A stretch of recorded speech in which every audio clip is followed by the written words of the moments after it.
которую проводим в нашем театре имени Карима Тинчурина. Почему она так называется? Потому что в миссии нашего театра поддерживать не только татарскую культуру, но и локальную идентичность. И мы здесь будем встречаться с режиссерами, с актерами, с драматургами, с разными интересными людьми. И таким образом мы будем театр открывать для города и для мира, и, соответственно, мир и город впускать в стены нашего театра. И сегодня мы будем разговаривать с нашим гостем, с Сардаром Тагировским. Мне кажется, это такое интересное начало, потому что 2 декабря в нашем театре состоится премьера, где Сардар выступит режиссером этой постановки. Мы об этом чуть попозже поговорим.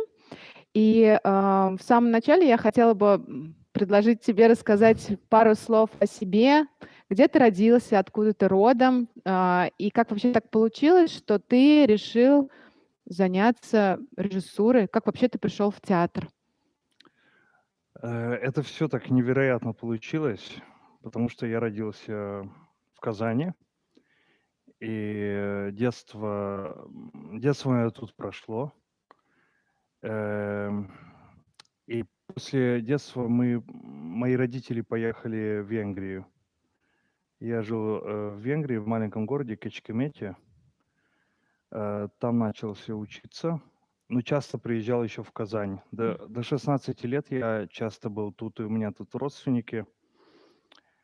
Эм, И после Венгрии, когда в Венгрию мы приехали, я даже не знаю хорошо и не по-татарскому, и не по-русскому. Ну, стараюсь как-то как-то все сказать. Если что-то непонятно, скажите Хорошо, мне. конечно. Эм, в Венгрии там учился экономике Мгм. в одной школе, в средней школе, и нас всегда вели в театр. И я не любил театр. Я всегда так чувствовал, что те люди, которые на сцене, почему так делают, как будто бы нас внизу на зрительном зале не было бы. Ну, то есть они делают вид, что как будто вы не существуете. Да, и это мне очень мешало, Мгм. но я еще не знал, почему. Меня вообще тогда не интересовал театр, я хотел заниматься фильмами. Мгм. А как-то все так произошло, что я заметил, что меня мало всего интересует тогда. Начал стихи писать по-венгерскому, но это не мой родной язык. И, занимался иногда литературой. И после какого-то времени у меня, не было выбора, куда пойти дальше в школу. Мгм. И я не хотел экономикой заниматься. Я работал иногда, как говорят, бухгалтером. Мгм. Не бухгалтер, а это, Кассиром. ну, кто занимается этими денежными делами в офисе. Мгм. Другие люди. Это бухгалтер? Бухгалтер, да. Ну да, я бухгалтером Мгм. работал. И и после какого-то, времени у меня не было выбора, и надо было куда-то идти учиться дальше. Я так, смотрел книжку, куда идти, видел там, что актерская школа какая-то. Думал, что это какая легкая профессия, якобы. Это, мне она не нравилась. И думал, что давайте попробую, потому что А что По еще, потерять собственно? потерять Мгм. нету ничего. Мгм. Пойду.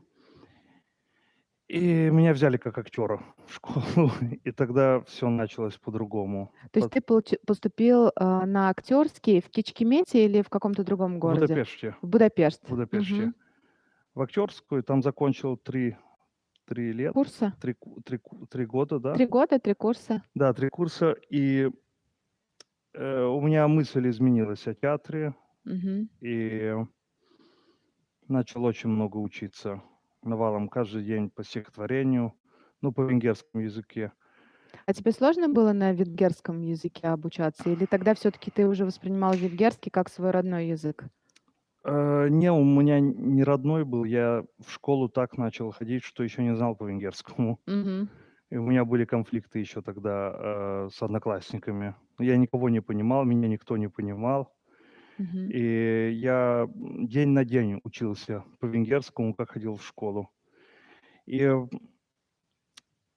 и как-то так получилось, что я полюбил театр, э, увидел такие спектакли, которые мне помогли полюбить театр. А это какой жанр? Ну, то есть какие спектакли тебе, вот скажем так, когда какой спектакль ты увидел, и ты понял, что все, театр — это твое?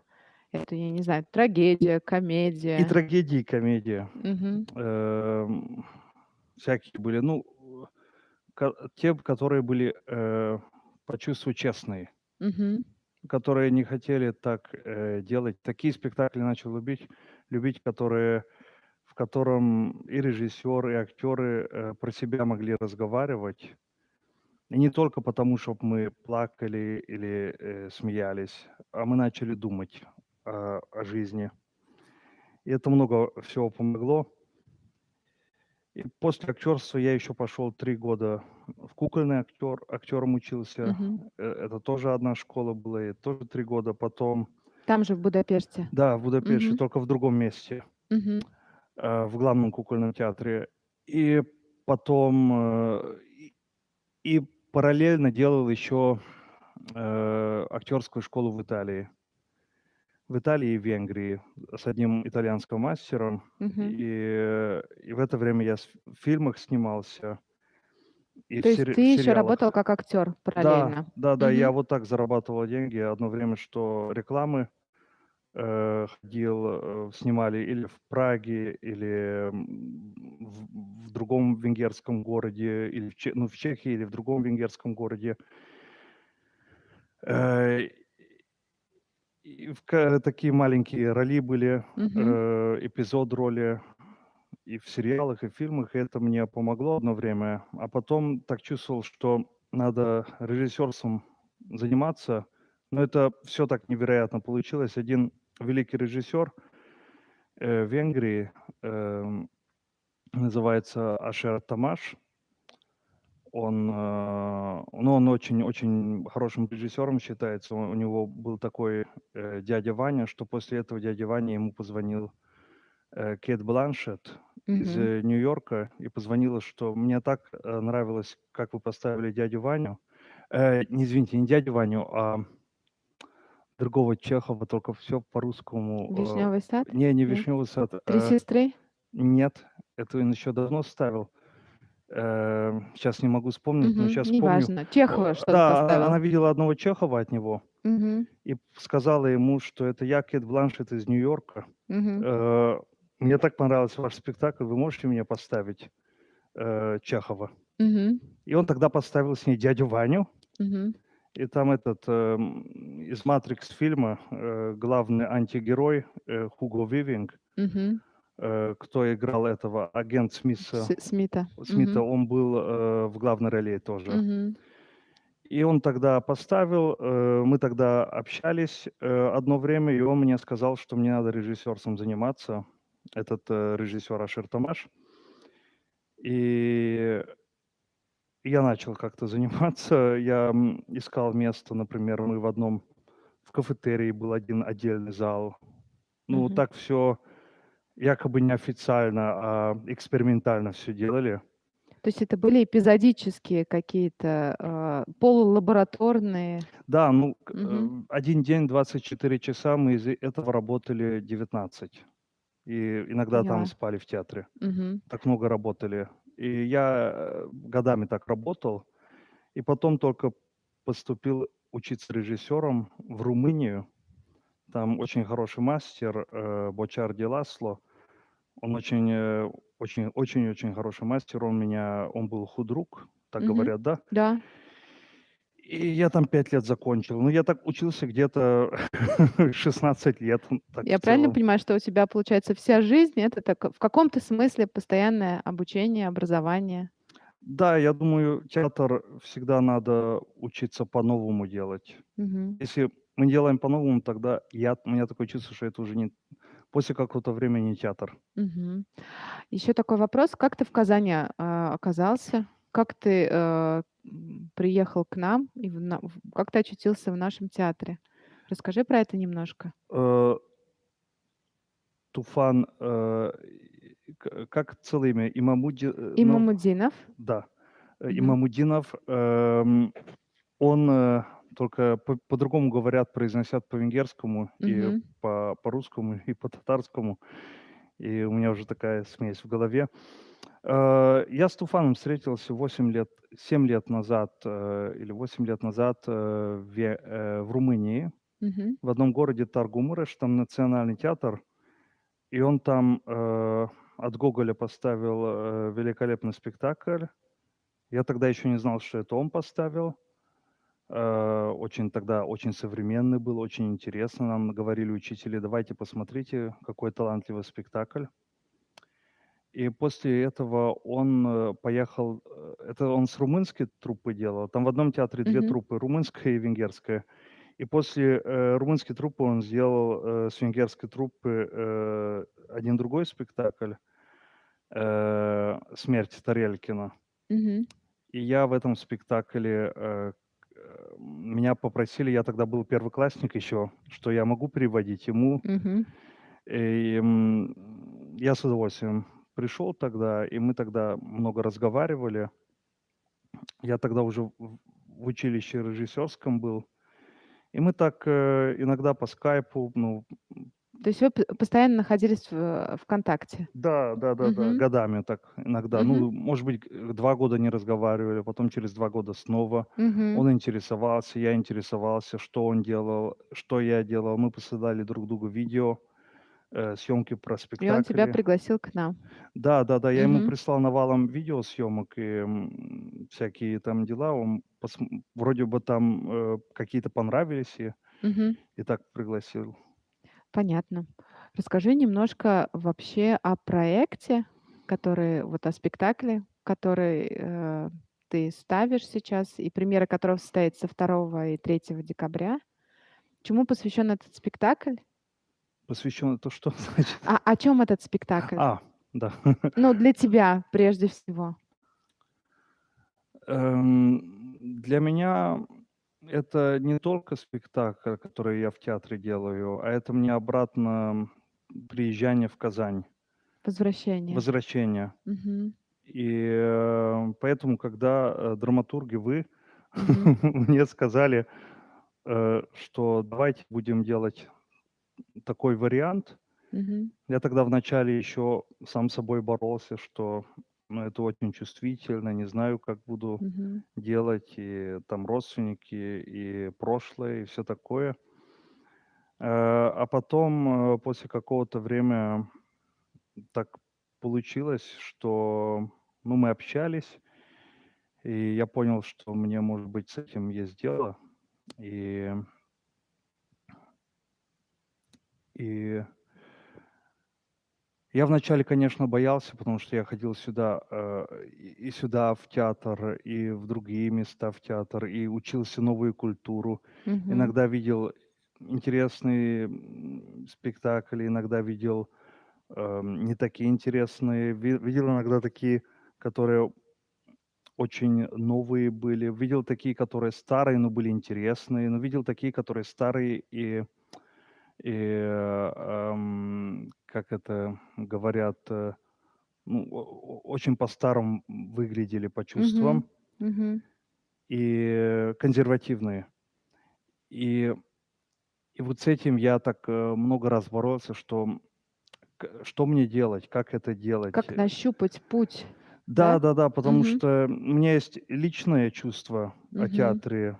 Э, Личное чувство о театре вообще или о театре нашем? Ну, какие-то ощущения про наш театр? вообще о театре. Вообще про театр. Да-да-да, Мгм. я в много театрах работал, в Венгрии последние 7 лет, и в Сербии, в Италии, в Румынии.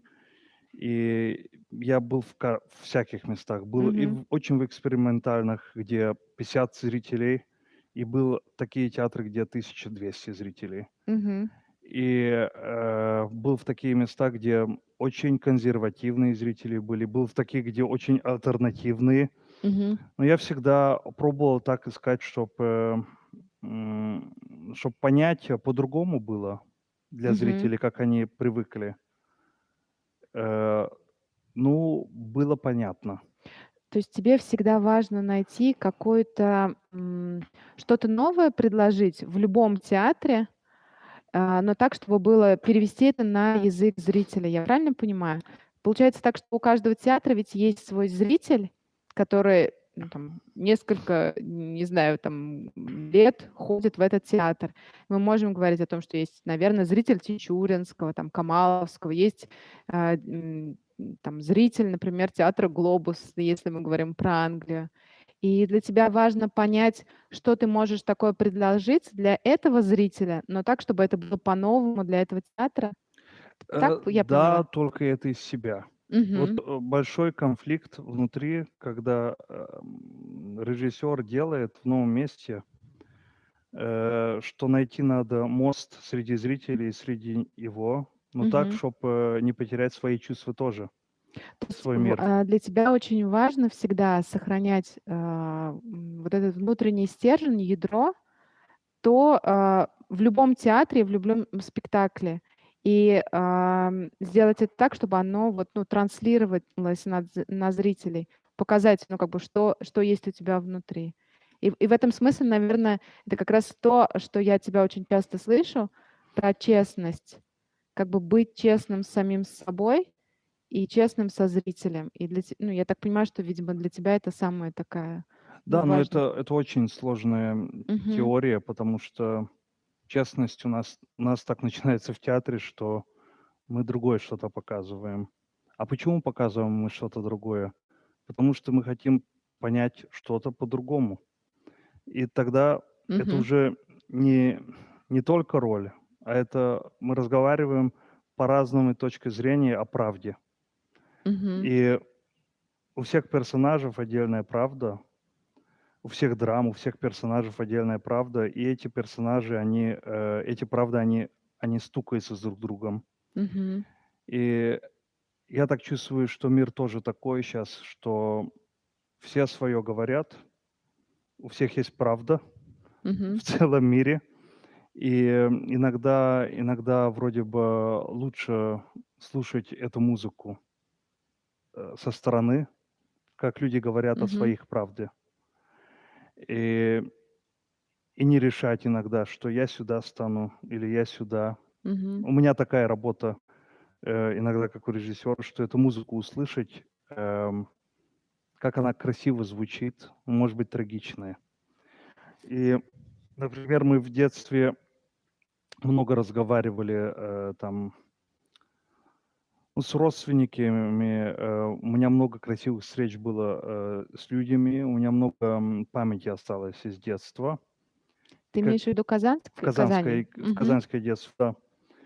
Э, и когда в Венгрии я начал ставить спектакли, тогда много раз из этих памятей строился, Мгм. в Венгрии, да. То есть для тебя, получается, твое казанское детство — это такой важный ресурс, Да, который да, но для. я по Мгм. татарскому сейчас учусь, стараюсь учиться по своему, Мгм. но не знаю по татарскому. Но я очень много татарских слов слышал в целое детство.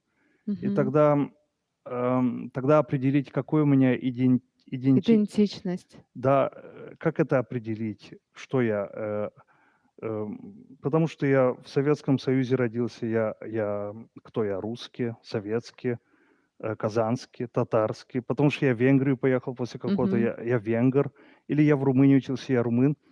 Я так определил, что моя правда, оно в детстве, в том детстве, когда жили мои, э, давани, давати, всякие родственники.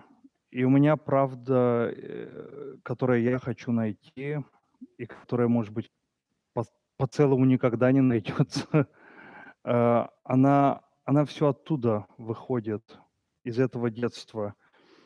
И, мне важно было в детстве, когда, например, Давайте ему было, э, он уже очень был, старый, мне было 4 лет. И у Мгм. меня много памяти с ним тоже. Мгм. У него там после войны, после армии, у него там полурука осталась. Он уже не мог разговаривать, а я еще не мог разговаривать. Но у нас была встреча, и я чувствую, что эта встреча, она была важная, потому что человек человеку очень важна культура, очень важен язык. Но важно, чтобы он встречался с такими людьми, которые его могут понимать и Мгм. которые могут человеческо относиться. Это этого наша вся мирная культура может зависеть Мгм. в будущем. И кроме того, что мы сохраняем культуру, язык, кроме этого очень, очень много нам помогает, когда кто-то нас понимает. И я пробую про детство, не про свое детство рассказать, а про наш мир в конце 1980-х года, Мгм. в начало 1990-х года, которое все 30 лет назад произошло. Я про это хочу так рассказать, что через одну семью, через Мгм. детство, но у каждого такого момента есть глобальное чувство.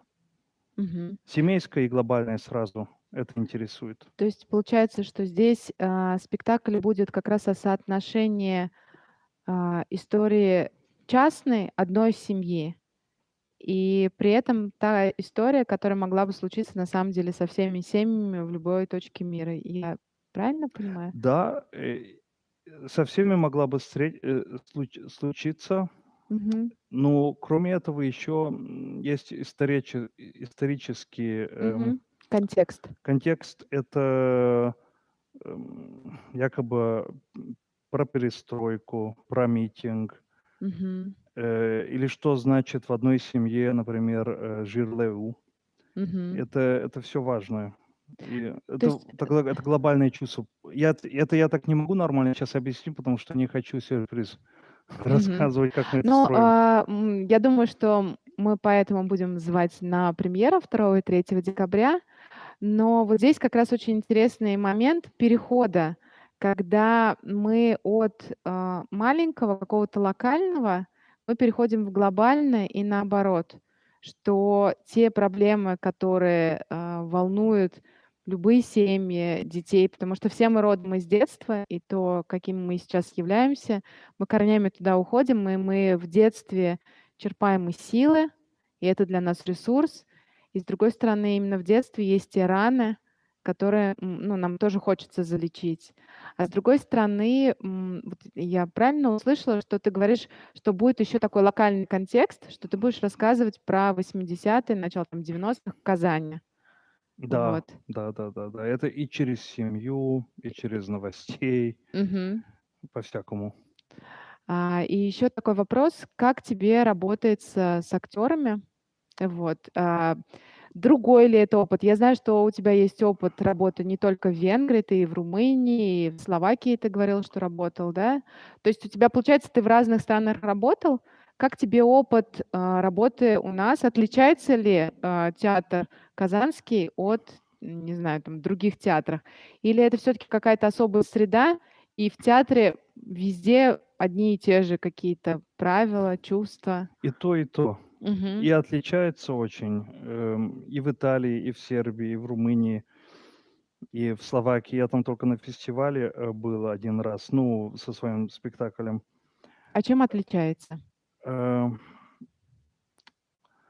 ну, сейчас попробую так это понять и объяснить, что, например, как тут люди подключаются к театру, например, тут мне очень нравится, что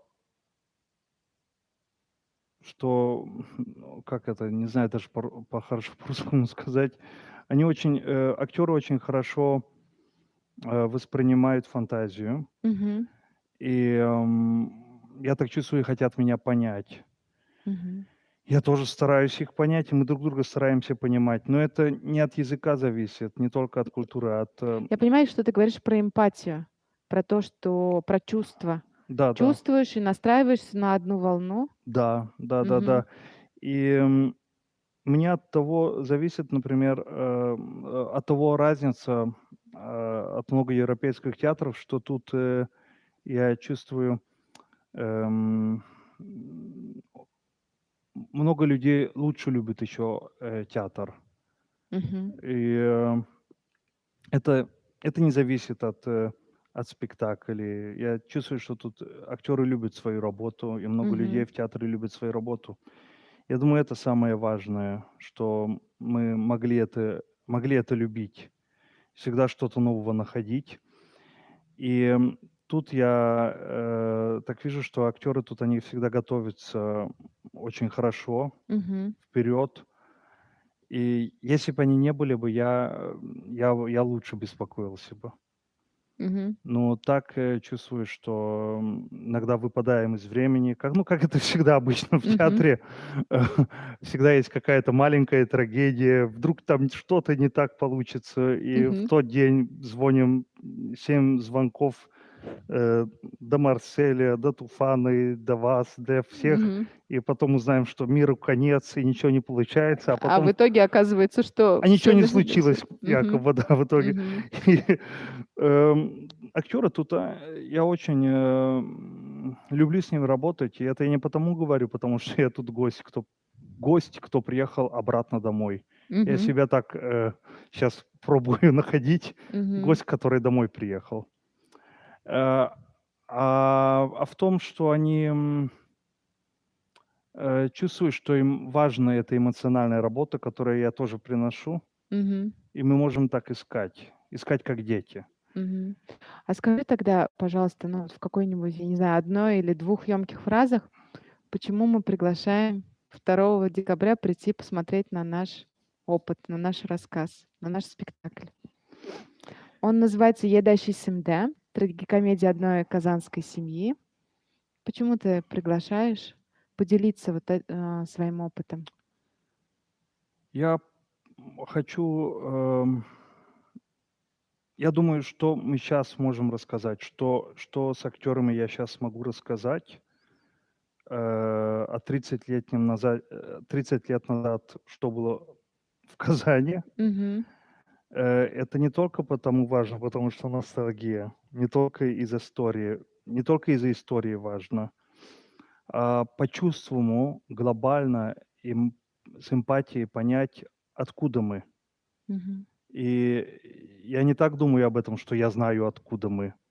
Только у меня есть детство тут, и я через этого ребенка, кто я, 30 лет назад, я хочу показать, как был видно мир. И я думаю, очень часто у детей больше правда, чем у взрослых, и мы много можем от них учиться. И я сейчас хочу учиться своего детства, и это детство к такому городу подключается, который очень старый город. Мгм. Мне было 6 лет, а Казани было сколько там, 970 или не знаю Мгм. сколько точно, щас не буду считать. Ну, такая старая культура, и мы все тут, рождаемся и учимся.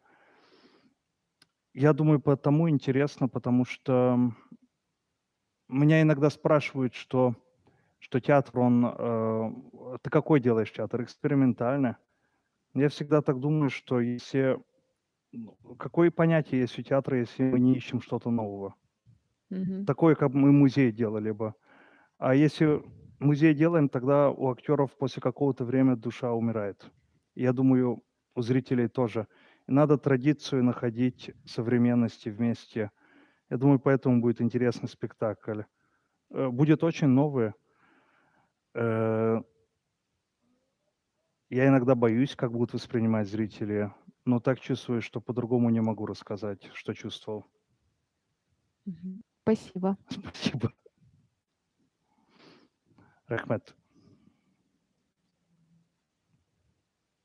Мы пока еще сидим, потом нам скажут, когда мы Мгм. можем уходить.